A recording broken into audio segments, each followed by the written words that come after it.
Hi, it's me again with CorelDraw tips and tricks. This video is not going to be about so much on making this pattern, but well, it is. I'm going to take away the black line and kind of have it blended together.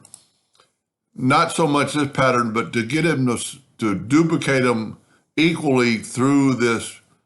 And then I alternated the pattern. So we're going to give it a shot. I'm going to take an ellipse.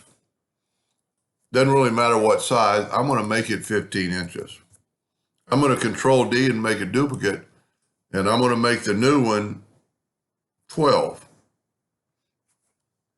You know what? Let's make it 13. Let's make it not quite so much. Well, 12 looked good. So what we're going to do now, we're working in the center of the page. I'm going to turn on my indexing line. I am going to take a 3-point curve line.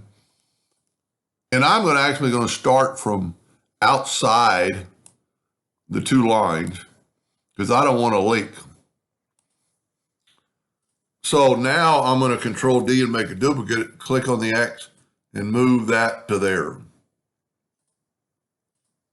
And I'm going to rotate it 22.5 degrees. That's all I need to do. Now I'm going to take the Smart Fill tool and fill that in. I'm actually going to nudge this out of the way. I don't want this in my way, so I'm going to nudge it back.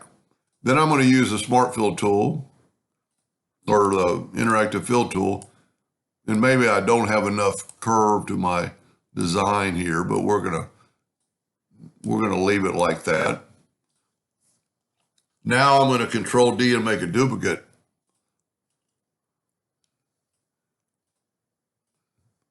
And rotate it 22.5 degrees and then all the way around.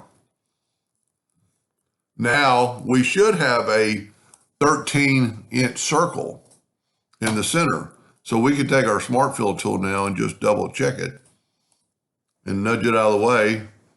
And we have a 12.03 circle. So what I want to do is group this together, Control G. And I'm going to make the next copy 12.003. I can't remember if I didn't make a copy yet. Control D, make the new copy 12.003. Now you could do this by hand, but to get it to be right on the edge, it's going to be a little bit hard. Now I'm going to actually take that one and mirror it the other way. Now I'm going to use my Smart Fill tool again to get my new measurement. And I'm at 9.605. So I'm going to Control D and make the new one 9.605. I hope I'm making you understand what's going on. Because if we Control D this and then hold down the Shift key, you could play around and get it, not so perfect. So what you do is take the Smart Fill tool. It's going to tell you the inside of that circle. Now we're at 7.686. Control D. 7.686.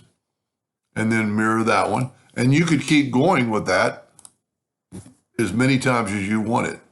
So it actually helps you do that. Now, when we bring in a black box, you're going to be quite possibly be able to see the line between them.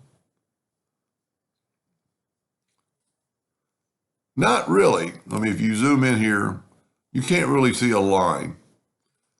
But if you did, you could take all your lines and right-click that blue, and now it kind of blends in, or you could make them stand out by making them black.